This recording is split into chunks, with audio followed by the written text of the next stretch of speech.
Баршаңызға қайырлы күн, сіздермен Гүлсая. Менің каналыма қош келдіңіздер. Бүгін сіздерге өте оңай жасалатын салаттың рецептімен бөлісемін. Міндетті түрде видеоны соңына дейін қарап, менің каналыма тіркеліп, өз пікіріңізді қалдырыңыз.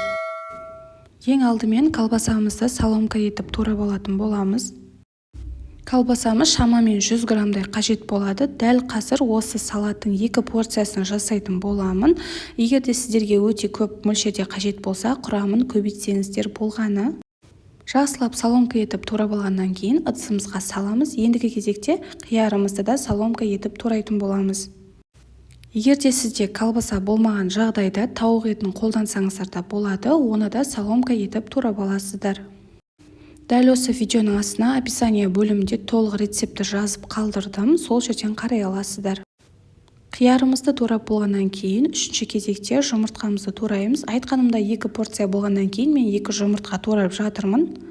Құрметті менің көрерменім, маған әлі тіркелмеген болсаңыз, менің каналыма тіркеліп, өз пікіріңізді қалдырыңыз. Жұмыртқамызды да осы ыдысымызға салатын боламыз.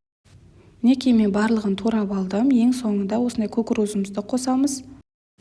Егер де сізде 50 граммдай сыр болатын болса, осы салатыңызға үкіштің көмегімен қоссаңыз, өте ерекше керемет дәм беретін болады. Егер де сізде сыр болмаса, қоспай-ақ қоюыңызға да болады. Салатымыздың дәміне қарай кішкене тұз саламыз, және де 2 ас қасық болатындай майонезімізді қосып, жақсылап салатты араластырамыз.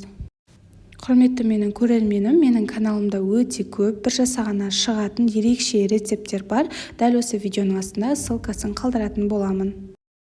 Жақсылап араластырып болғаннан кейін тарелкаңызға әдемілеп салып, үстіне әсемдік ретінде осылай укропты сепсеңіздер де болады.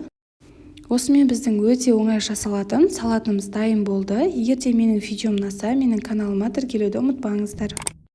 Өте оңай жасалатын салат, барлығын ұзынша етіп турап, тек қана жұмыртқаңызды қайнатып алсаңыз жеткілікті. Сіздерге ас болсын.